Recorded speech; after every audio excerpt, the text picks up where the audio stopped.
మీరు ఎప్పుడైనా భయంతో ఒక నిర్ణయం తీసుకుని తర్వాత దానిని పశ్చాత్తాపపడ్డారా?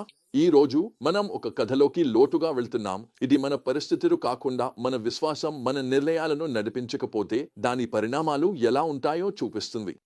మనము 1 సమూయేలు 27, 28, 29 అధ్యాయాలను, అలాగే 1 దినవృత్తాంతములు 12 మరియు కీర్తనలు 109లోని భాగాలను పరిశీలిస్తున్నాము. ఇక్కడ మనం దావీదు ఇశ్రాయేలు శత్రువులైన ఫిలిష్తీయుల మధ్య ఆశ్రయం పొందాలని తీసుకున్న నిర్ణయాన్ని చూస్తాము.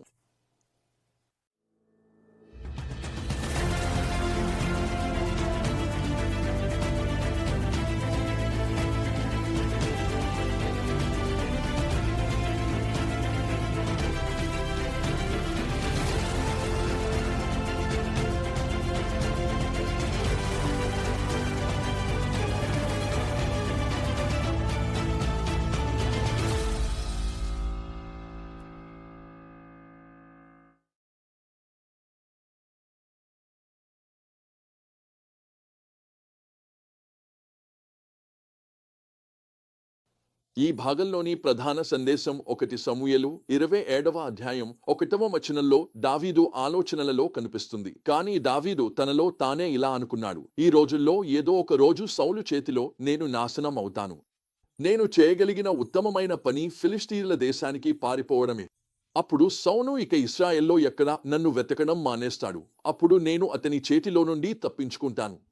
భయంతో తీసుకున్న ఈ నిర్ణయం దావీదు నైతికతను సవాలు చేసే సంఘటనల శ్రేణికి నాంది పలికింది. అంతేకాకుండా అతను తన స్వంత ప్రజలతో యుద్ధం చేయాల్సిన పరిస్థితికి కూడా దగ్గరయ్యాడు. మన కథ దావీదు గురించి మొదలవుతుంది.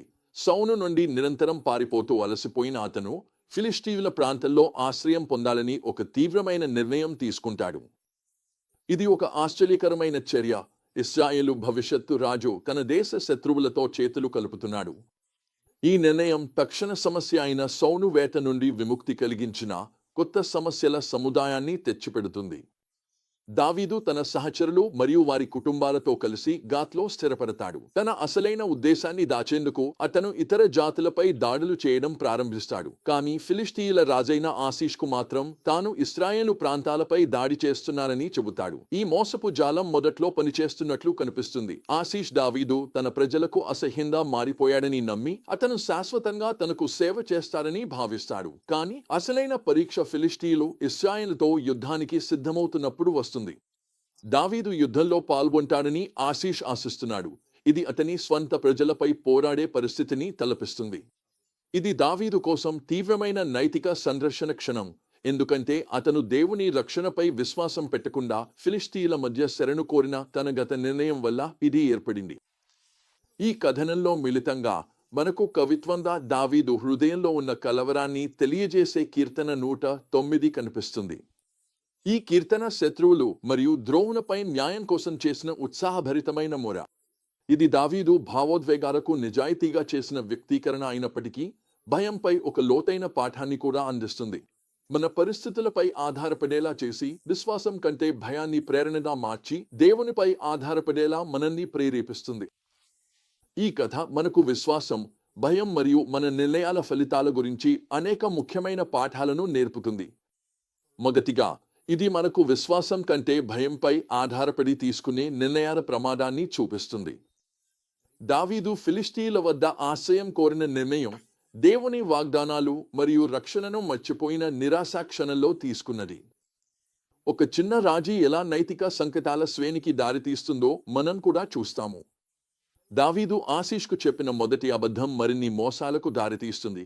చివరికి అతన్ని తన స్వంత ప్రజలతో యుద్ధం చేయాల్సిన అసాధ్యమైన స్థితిలోకి నెట్టేస్తుంది. తర్వాత మనకు మన భాగస్వామ్యాలను జాగ్రత్తగా ఎంచుకోవడం ఎంత ముఖ్యమో గుర్తు చేస్తుంది. దావీదు ఫిలిష్తీయులతో భాగస్వామ్యం చేయడం తక్షణ సమస్యను పరిష్కరించినప్పటికీ దీనివల్ల దీర్ఘకాలికంగా తీవ్రమైన సమస్యలు ఏర్పడ్డాయి. మరియు చివరగా మన తప్పుల మధ్యలో కూడా దేవుని కృపను మనం చూస్తాము. దావీదు తీర్పులో తరబడినప్పటికీ ఫిలిష్తీయాధిపతుల అనుమానాల ద్వారా దేవుడు అతను ఇశ్రాయేలు మీద యుద్ధం చేయకుండా అడ్డుకుంటాడు. దేవుడు దావీదుకు అతని విశ్వాసం పూర్తిగా తనపై ఉండాలని గుర్తు చేస్తాడు. ఈ కథ నాకు ఒక పాస్టర్ను గుర్తు చేస్తుంది. ఎప్పుడో నేను పరిచయమైనవాడు. అతను తరచూ తన సంఘ సభ్యులను తన సముదాయ వీధుల్లో కలుసుకునేవాడు. అతను వాళ్లను ఎలా ఉన్నారు అని అడిగినప్పుడు చాలామంది ఈ పరిస్థితుల్లో బాగానే ఉన్నాను అని సమాధానం ఇచ్చేవారు. అతని ప్రతిస్పందన ఎప్పుడూ సవాలుగా ఉండేది. మీరు ఆ పరిస్థితుల కింద ఎందుకు ఉన్నారు? మీరు క్రీస్తుతో కలిసి లేపబడ్డారని, మీ పరిస్థితులపై విజయం పొందినవారని మీకు తెలియదా? మీరు వాటి కింద జీవించాల్సిన అవసరం లేదు. మీరు వాటిలో జీవించవచ్చు, అయినా వాటిపై విజయం సాధించవచ్చు. కానీ మీరు ఎవరో, మీరు ఎవరిదో అనే విషయాన్ని గుర్తుంచుకోవాలి. యేసే మీ విజయానికి మూలం. ఈ పాస్టల్ మాటలు దావీదు తాత్కాలికంగా మర్చిపోయిన సత్యాన్ని ప్రతిధ్వనిస్తున్నాయి. మన గుర్తింపు మరియు భద్రత మన పరిస్థితుల నుండి కాదు, దేవుని నుండి వస్తాయి. ఈ విషయాన్ని మనం మర్చిపోతే భయంపై ఆధారపడి తీసుకునే నిర్ణయాలు మనను తప్పుదోవ పట్టించవచ్చు. నా స్వంత అనుభవాల ద్వారా నేర్చుకున్న విషయం ఏమిటంటే, జీవితం మనకు ఎప్పుడూ స్పష్టమైన సూత్రాలతో నిర్ణయాలు తీసుకునే అవకాశాన్ని ఇవ్వదు. కొన్నిసార్లు పరిస్థితులు సంక్లిష్టంగా ఉంటాయి మరియు సరైన మార్గం స్పష్టంగా కనిపించదు.